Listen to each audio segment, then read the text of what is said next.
That is a prayer. That song was very beautiful. Topic for today is the power of prayer partnering. And I believe that every time we open our mouths is a prayer. I've come to know that. I didn't know that from the beginning of my life, but I do know that at this point in my life. And so, as we say our words and all the songs that we hear, the movies we watch, and the places we go, even the signs we read, on the way up here, I saw a big old sign that said Jesus. I'm like, amen to that. And then you'll see other signs that tell you to buy something, a house, a car. And the only way we get any of those things is through prayer. So, when my topic came up and you wanted a blurb, one of the things that I came up with was that in this world today, at every age, from the time we're born to the time we leave the planet, there is a mental, physical, and emotional stress coming at us. Matter of fact, it's stressful being born, coming through that canal, and you used to this warm, fuzzy place inside. Now you're coming out to this world like, what?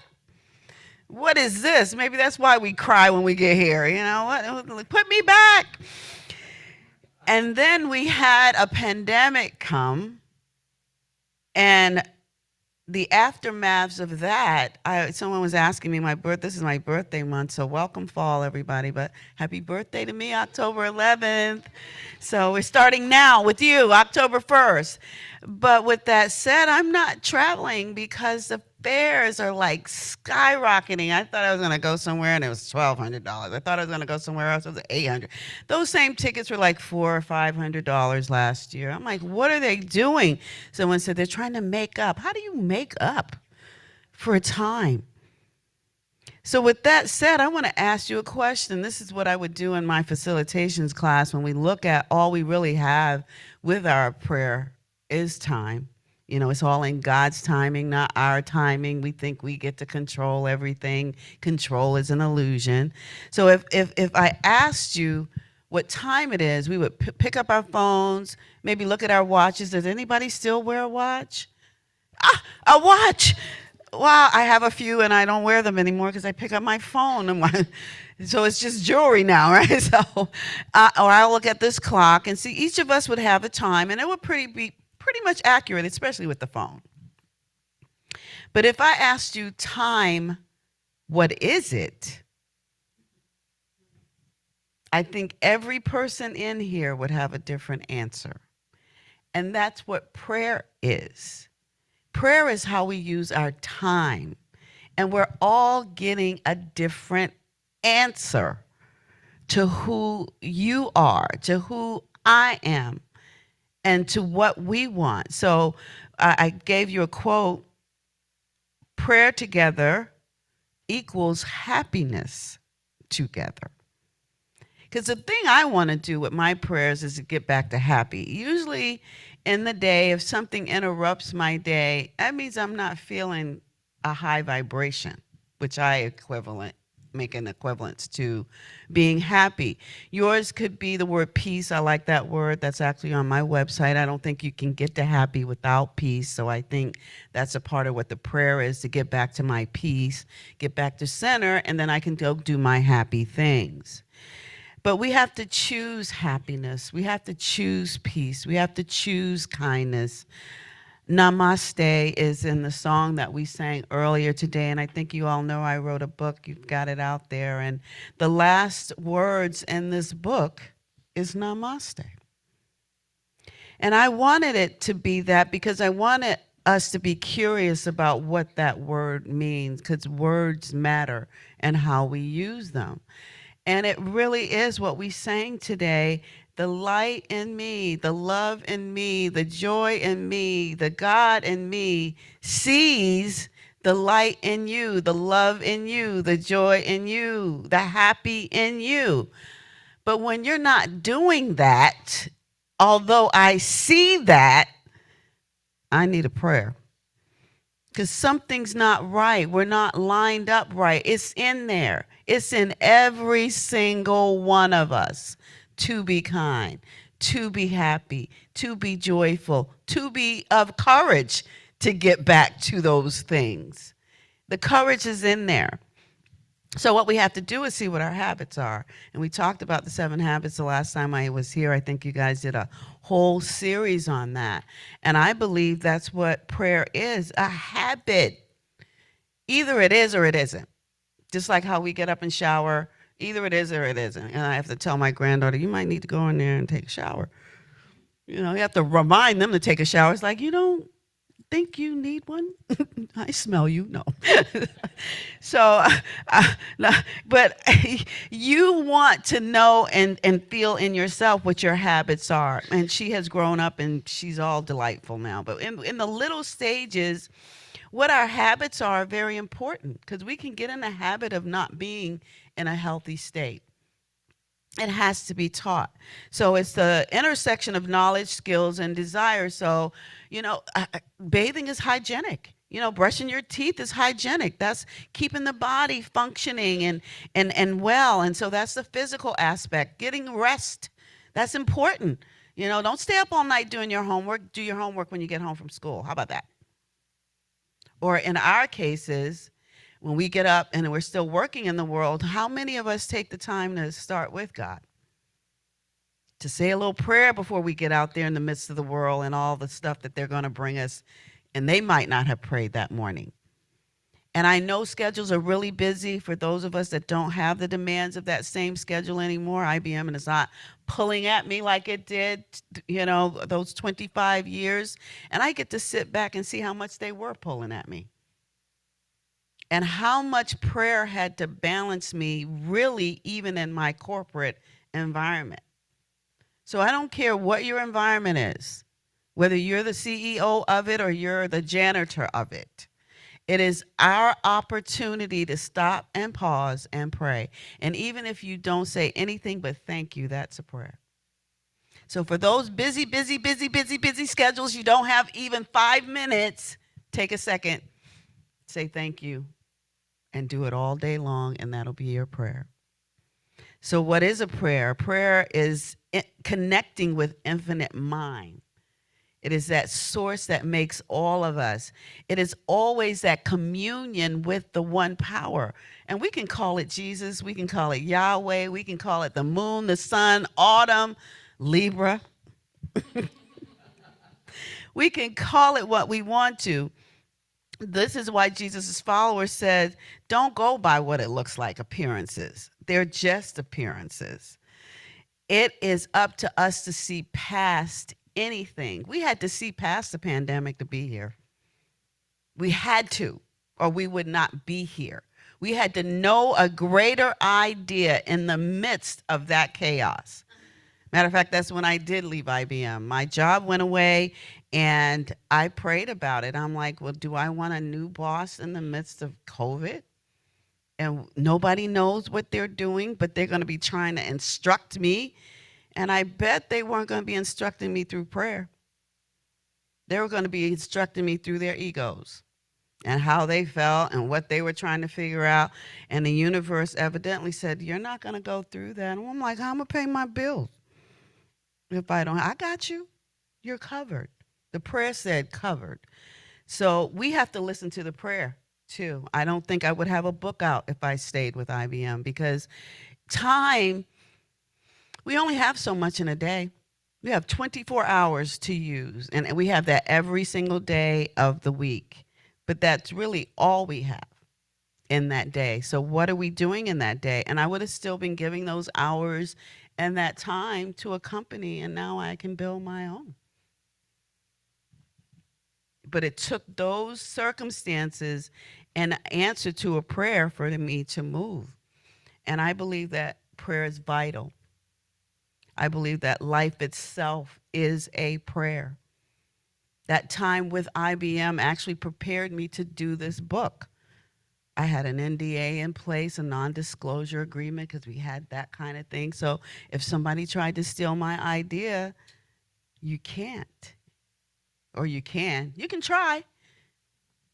I had a contract in place for the illustrator, and all of that was vital to the book. And believe it or not, as the project was coming to an end, the person that was involved was trying to take the book. She loved the idea of birds of a feather. We could do this with that dude. I'm like, yeah, but let's finish this part. And the next thing you know, I'm letting her go. So prayer is vital. Prayer creates your lifestyle because my lifestyle is truth and honesty. I don't think you can pray without truth and honesty. I'm not sure what you call it if you're using your words the opposite way. What would you call it? Confusion. What did you say? Worldly. I like that part because it's like, what are we doing here? But it's about our paradigms. It's about what somebody might have taught us what prayer was. Because I remember growing up, prayer was begging or making a deal. Okay, God, I'm never going to do this again if you do this. So that's a paradigm. Paradigm is the way we see, understand, and interpret our world, our mental map. So if you grew up in the South, you had a different way of praying than the North or the West, or man, if you're in California, it's like, okay, dude, that's the prayer. You know, let's do it. Let's hang tough, man. That's the prayer. Let's go play. And they have fun out in California, man. If it was not so expensive, I probably would have lived out there. But that's also a paradigm. To those people, it's not expensive. They do it every day. So I'm like, let me broaden my idea about what expenses are, because I'm speaking that into existence. So I was talking with my prayer partner. I said, I could see being a millionaire, but a billionaire, what's the point of that? So my granddaughter, who's 7, this is a different granddaughter, she's 7 now, a mini me, if you will. And she called me yesterday after this prayer was on, I think it was Thursday or Friday. And so she said, Grandmommy, I got that. I said, what are you doing? Because she wasn't looking at me on FaceTime. She said, I'm playing my game. And she had downloaded it on my phone. And it's a game where you get a house and you furnish the house and you put all kinds of stuff in it. She said the name Toko something. And so she said, I got my phone. She said, I got a lot more property on my phone. And I said, well, what do you have? She said, well, I've got a mall. I've got 4 houses. I have 2 schools. I have a daycare. And I'm looking at all the money it would take to run that and to employ people in those things. I'm like, there's the billions. I text my prayer partner immediately. I said, my granddaughter told me why billionaires exist, because there are some that are doing just that. Schools, malls, communities, places for people to live. But I didn't have that concept as a 63-year-old woman, and my 7-year-old granddaughter is collecting property at 7. So why wouldn't she grow up to have all of that? If she is putting that mental paradigm that I can do this, I can have that, I can have that, and guess what the universe will do? Bring it to her. That's all you got to do. I almost forgot. That's why we have relationships. They're important. We're not supposed to be by ourselves. Every time we interact with an individual, it is a prayer. My prayer came true just like that through my granddaughter. You want to be a billionaire? You can't. But what are you going to do with that billion? She just told me schools, houses, daycare. I don't know about the mall. So as we think big, she's got to take care of herself. She's this producer of ideas now. This is the kingdom. This is the producer of the ideas. So how are we taking care of this kingdom? What are we producing? That's the golden egg, what we get, the mall, the house, the car, the shoes, this building.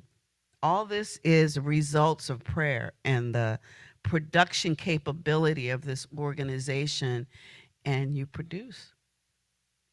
But can we produce if we don't take care of our stress levels, our strain levels? We don't. We can't. If we don't get enough rest, if we don't have the right people in our lives and we're getting emotionally drained and stressed, that causes physical stress, that causes mental stress. And what we can do when people don't understand us, because it's back to what we were taught when we were little, and we all have sorted passes with what people thought in the moment. Sometimes somebody said something flippant to us when we were little. They don't even remember what they said, and we've carried it the rest of our lives. Imagine that. I think every one of us has that. But if we take every single thing to prayer every single day, even the old becomes new. You will know why something like that was said to you based on who you are, what your energy is, what you receive in your prayer. And it might have been the very thing you needed if you chose wisely to get you going. Let me use my job as the example.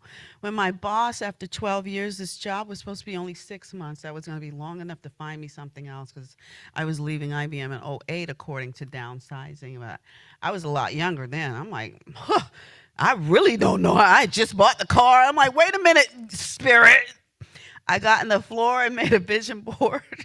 I'm like, okay, I need to focus because I was upset. I was crying. I'm like, what am I going to do? I'm the sole provider, blah, blah, blah. Everything but a prayer, right? Everything but a prayer. And I was a practitioner by then. I wasn't a minister yet. And so what I did was put on that board everything I wanted to have, stuff I already had and wanted to keep, and stuff I hadn't been. And as I looked at that vision board today, a book was on that vision board. And the book is here now. But what happened, I ended up staying with the job. I got a 6 months assignment in '08 that lasted 12 years. If that's not the universe, I don't know what is. So I got used to this guy. He knew me, I knew him. And do you think I'm going to find a new boss that would know me for 12 years worth of time? Absolutely not. It's like I need to go out on a high note because I get to this new boss and trip up and mess up my own career. Because I still have to have prayer. The habit one is be proactive. And I believe that's where prayer is. That's us not doing what we think we should do in the moment, but pausing, asking, receiving, then doing. And that can happen in an instant. And sometimes it takes years. It took the book years because the book idea came up in '08. The book actually was written in 2016, but it wasn't even considered to be published until 2020. And that's the year I left IBM. It's all in timing. You know, it's not our time on our wristwatch. It's universal time, like how this season is coming, whether we agree with it or not. October is fall season. Everybody knows it, looks forward to it after a summer in Atlanta because it's so hot. But I like spring too, but I believe that October is my favorite time of year. I don't know what it is, but it's beautiful. So with that said, I want us to know that we can trust in that. We can trust in knowing that the seasons are going to change. Can't we trust in knowing that we're going to change with it and just kind of go with it and know that the universe has got us? Why do we doubt? Why do we fear? If we're fearing, we're worrying about something that hasn't happened yet. If we're faithing, we're affirming something that has not happened yet. Why do we fear instead of faith? It's like worrying. You want the worries to come true. You know, like when I didn't do the vision board and I was like, well, what about my job? And what about my house? And what about my car? And what? When I calmed down after the news and went into prayer, truly prayer, I had to pray from now on. I could not jump back into that what if I don't have. I had to jump into the what I will have. And you will it. That's what free will is. I didn't understand that growing up. I get to beat me up or I get to love me. I get to be for me or I get to be against me. There's enough people against me. I'm going to be for me. How about that? So if you're not for yourself in your prayers, if we're beating ourselves up in our own prayers, how are we going to ever get forward? We're going to remember that saying that they said, you're nothing, you're never going to be nothing, and your daddy wasn't nothing, and your mama nothing, nothing, nothing, nothing, nothing. Nobody's nothing. Everybody's something. You would not be here if you weren't something. A speck. Have you ever seen Horton? Here's a who. You saw that speck on the flower? Whole village on the flower, right? But it's this big of a speck. And we have to treat every speck with respect. We're not doing that. So if you're not going to treat yourself with respect, how are you going to treat somebody else with respect? Not going to happen. If it's not in you, you can't give it. So we have to practice on this kingdom first. You want happiness in it, you got to practice happiness. If you want peace in it, you got to practice peace. And my big peace practice partner is Comcast. They get on my last nerve. The last. I think that nerve is worn out. It might not even exist anymore. And there will be times that something will occur, and I had to learn to myself in that case, because you think you never know where it's going to show up, where it's head. I had to look. Why are you acting like that with that speck? Is that not respectful? Are you being respectful, Angela? And I have to say, okay, let me just call you back. Let me just pause. I do a prayer, and I may call back the next day because I need time. Back to time. And when I call back the next day, everything works out fine. But as long as I'm hiccuping and disruptive in my own way of thinking about what they're doing with my money, they're going to keep taking it. I had to calm down. I had to be at peace. I had to know in my prayer that it will all be how I need it to be for me. Regardless of what's going on with every other Infinity customer, Angela is going to be at peace so she can have what she needs at this time. And it works. We have to do that with our children. We have to do that with our bosses. We have to do that with my book. One of the things I thought would happen would be so easy to get in bookstores. No, it is not. It is like torture. I'm like, wait a minute. I get the book out, which was hard enough, and now I've got to find ways to get it out there in the world. This is amazing. So all it's doing is seeing where I'm at and my prayer work and my prayer practice. And as soon as I calm down, something else great happens. As long as I'm exploding, more explosions happen. I don't like explosion. They hurt. So I minimize them to almost none these days. And then when I minimize them, then somebody else is going to bring me theirs. How about that? So I got Comcast under control, but here comes somebody else's explosion. It's like, here, let me blow you up with mine. Ah! No, don't give me that. Let me give that back to you. It'll be almost like a cartoon with Daffy and Bugs, you know. Daffy trying to blow up Bugs, and Bugs like, you ain't blowing me up. Here you go. So we can't pass that bomb around. We want to diffuse it. And we want to diffuse it with prayer. And it takes one person at a time to prayer. So as we think about what prayer is, it's really making deposits in relationships. You know, if we can't make a deposit in that relationship, first with ourselves, and then with others, then we're making withdrawals. It's either one or the other. They say there's neutral. Neutral is, I don't even think indifference is neutral. I think indifference is very hurtful when you don't matter to someone. So I think it's either with a deposit or withdrawal. Withdrawals are these words: unkindnesses, discourtesies, breaking promises, violating expectations, disloyalty, and duplicity. Now, bear with me with these because we hear this word all the time. Pride. People love to say, I'm proud of you. But pride turns into something else. Conceit and arrogance is what pride can turn into. So what deposits are and what we want to prefer, which is our prayer practice, is kindnesses and courtesies. keeping promises. So if something changes, I was running a little late. I like to get here about 10:30, and I'm like, who do I call to let them know I'm still coming and being on time? That would be keeping my promise that I'm going to show up here. You know, if I didn't show up a few times, he's like, we ain't checking this chick no more. This chick don't get here. She say she coming. Honoring expectations, loyalty to the absent. So if someone's told you something in confidence and you go out in the world and tell it, that's disloyal and duplicitous. And then making apologies. Most people that are in a pride or conceitful, arrogant way of being, they're not going to make an apology. They're right and they'll live the lie to the end. There's people like that. It's hard to believe. Just don't be that yourself. And we can't be wishy-washy. That's, I think, when that neutralizes the prayer.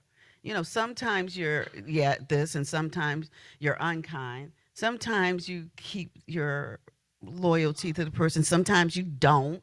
So if you're doing this, I'm going to just kind of step over here till you figure out what side you want to be on and get out of the way. That's where that emotional roller coaster come in, because you're believing that they're telling the truth because they did do it before, but now you don't know when the truth is and when it's not, and that's when our trust goes to God. Because it's in every one of us. We don't know why that person does this. They saw it when they were growing up. Most of the time, mama did this, daddy did that. Mama did this, daddy did that. So I'm going to get both of them. See if it works for my life. Pick you. This is a big old buffet that we live. If you like a little bit of that, take a little bit of that, take a little bit of that. No, I don't like that, so I don't want none of that. You keep that, and then I'll take a little bit of that. And it's constant. It's always changing, because we're the ones that produce the songs that we sang today were produced out of Jennifer. If it was no Jennifer, we would not have those songs. If there was no Gainesville, Unity of Gainesville, I wouldn't be standing here speaking now. Everything connects. Everything counts. So what are the things we're doing, saying, and being? When I was working with the book, I had a team working with me. I had an assistant, and they would call me the eagle. You know, that's what they use for the president too. So I'm like, I'll take that. So, and I liked eagles because as I looked up eagles, they can be loners. You know, they nest and they make babies, but you usually see an eagle by themselves soaring in the sky. So I took that on. One of my assistants was a falcon. One was the illustrator was a Cooper hawk. So we were all about the birds in the nest and all of that. So Joel Osteen, I'll hear him every now and then. So he told a story a few weeks ago about the eagle's nest. And I want to share it with you because it's about time and how we want to do something in it, but sometimes we just need to wait. So the eagle's egg takes about 35 days to hatch. That I didn't know. I actually looked it up. You know, I just don't take people's word for stuff anymore. Let me look that up and make sure that's right. So I did look it up, and so there is no movement in this egg for 35 days. Unlike a human, you know, you can see the belly growing. You know, the doctor got to tell you there's something in there, and then it starts to grow, and you know, and you're nurturing it, and you're taking care of it, you're eating right. Once the egg is laid by the mother eagle, that's all she can do. That's it. There's no evidence that there's life in that egg except for her trust and her knowing that her eaglet is going to be born. And so as I looked at that, and there's no movement, and she just trusts in it. And by the 35th day, I think it can go up to 44 days, 40 to 44 days, prayer time. I like that. All of a sudden, this egg is cracking open. And she can't help it crack open. It has to crack open and get out by itself. Even after all that waiting, and she's excited and ready for this egg to come out, she's got to wait and let it do it itself. Don't we have to do that with our own little hatchlings? We were a hatchling. We had to peck our way out ourselves of any of that hard shell, didn't understand stuff. And then It's only a few weeks after that that mommy kicks them out of the nest. I think they last a few weeks in the nest. Maybe, I think I have the time, 10 to 12 weeks. That's it. 10 to 12 weeks. Now it's time to fly. And then she going about her business and her hatchlings going about theirs. We can't do that. But what we can do as we look at Mother Nature is let people fly, let them soar. Don't try to stop them, help them along. That's the natural thing to do for us to all be able to fly and soar. And the only way we do that is through prayer, knowing and trusting in this thing. She don't have a name for that thing, knowing that her egg is going to hatch and be okay. There's no name. We as humans, we have names for things. And we can belittle the name or we can uplift the name.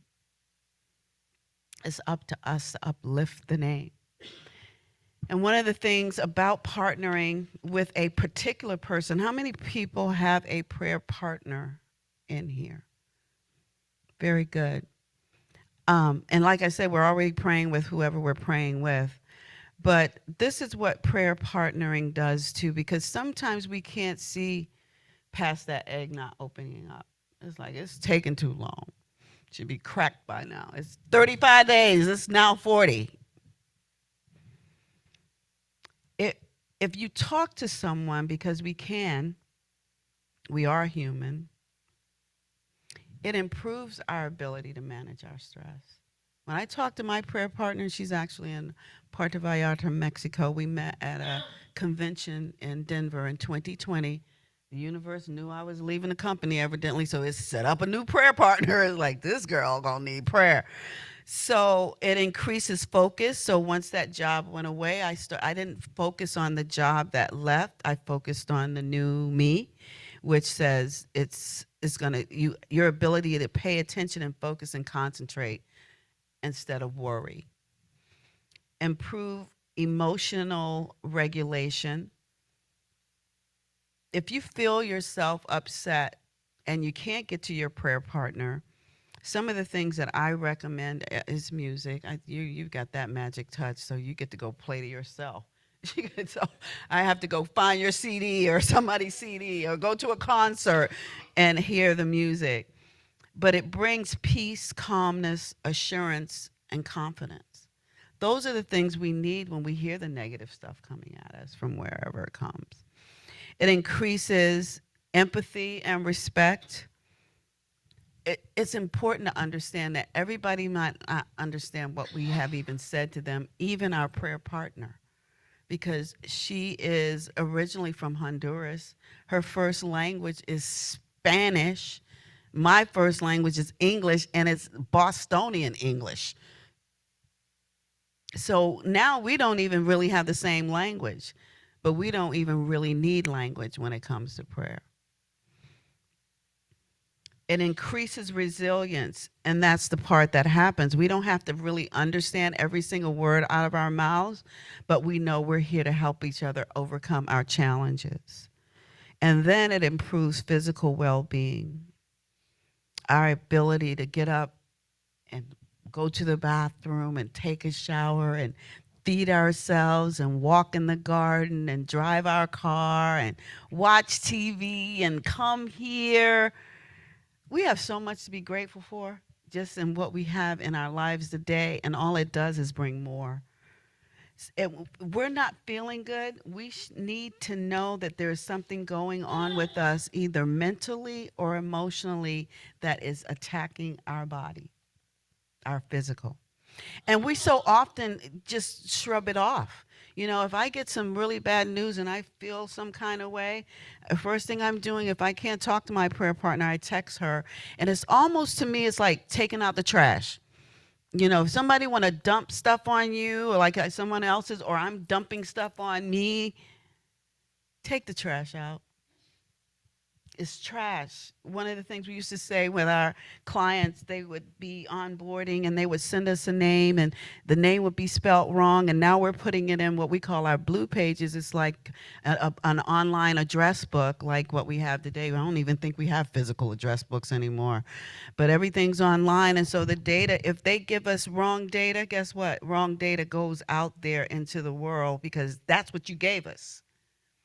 And we used to tell them garbage in, garbage out. If you give us garbage, that's what's going to go out. Same thing for us. If we put garbage in us, garbage is going to come out of us. So treasure you. Know that you are a gift from the all that makes all. There's no one like you. There is no prayer that's going to come to you than other than what is for you. And then if you're partnering with somebody else, oh my God, the expansion of that. You know, that's where I say life is mutual. It's not equal because if there's nothing like me, there's nothing equal to me. But if it's mutual, that means you're giving me all you got and I'm giving you all I got.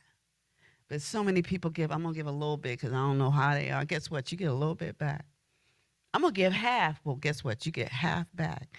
But if you give 100% of you, even on your worst day, you get 100% back. And it's an investment and it's an escrow of your time that you put into knowing that prayer works. And the steps of prayer that I use now as treatment is recognition there's a power bigger than me. I'm one with this power, and I let it know what I want to be happy in or calm in. And then I give thanks for it and I release it to the universe, know it's done. Now that's 5 steps, but there's 2 more steps when, because thank you is 1 step. That could be your whole prayer. But every now and then you might get a diagnosis or there's a bill to pay or there's some anxiety that you've got.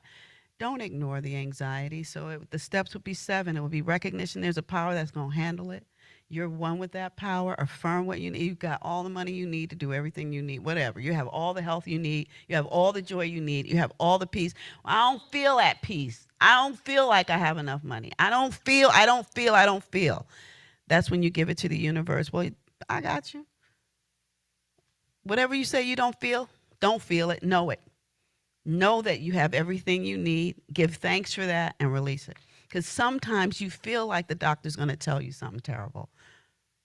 You just do. You take it with you, and then you get terrible news. If you go to the doctor knowing that you're whole and healthy and they saw a little something, when they go back, you don't see nothing. It's done because you believed in something bigger to move it. So let us know that prayer is not bargaining. It's not cahooting. It's not, okay, it's not breaking promises. It is your truth walking around coming to you. So as we're proactively praying, let's be in our integrity. Make sure we have a frequency with our praying. And if your prayer partner ever leave, you know you're praying with everybody. And you do need that solid base on a weekly basis, the daily basis, however you do it. We do it on Monday mornings. And no, God's going to send you another partner. The universe is infinite. It has every supply you need. So if something has moved out of your life, let it go. Don't hold on to it. It'll come back if it's supposed to be yours. It's that holding on tight that hurts us too. We have to let things go. It's in their due season. They're out there going to learn too. They've been praying too. They've been asking God for experiences, and I want to try this and I want to try it. Well, go try it. Kick them out of the nest. Go do it. You want to fly back this way one day? Hey. But let everybody fly, shine, soar. And the only way we know what the next day to do is to ask prayer, pause, and say, what we doing today, God? That's how those new songs come up out of you. We stop, we ask, we pray. And as we close, this is what I know. Everything we do is a prayer. So make it a habit to partner with yourself in a happy way or pray with another, knowing that you're happy for them so they can be happy for you. And if we just look at the lifeline of ourselves, I've got two things up here that I was reminded of. You remember the horse secretariat? This was one of the littlest horses on the planet, and they didn't even want this horse. And this horse run the Triple Crown. And then I was born in the 60s, and I think about the things that I went through growing up, not just with the parents that were around me, but what was going on in the world. Vietnam was going on. They killed presidents and senators and spiritual leaders like it was nothing. The Beatles came out. We were Beatlemania. But it's back to showing you, even all these presidents things I show you, everything changed, even the history of it. It sticks there, but every day is a new day. So whatever we're gathering in our history, make it be your story. Make it, because if I grew up in the civil rights and I'm here loving on you and you're loving on me, that means we don't see color. You know, color doesn't matter. If you've ever been to an Earth, Wind, and Fire concert, I'm telling you, that's what I think church must be, or heaven must be, or, any of those concerts are that you just come together in one accord. We didn't know what anybody's political background was. We didn't know none of the ages anybody truly was because it was from 0 to 100 in there. I mean, it was just an amazing sight to see the diversity of that group and what they do. That's what this planet is. And we were all there on one accord. Everybody was choosing to be what? Happy. Let's choose to be happy. And so it is.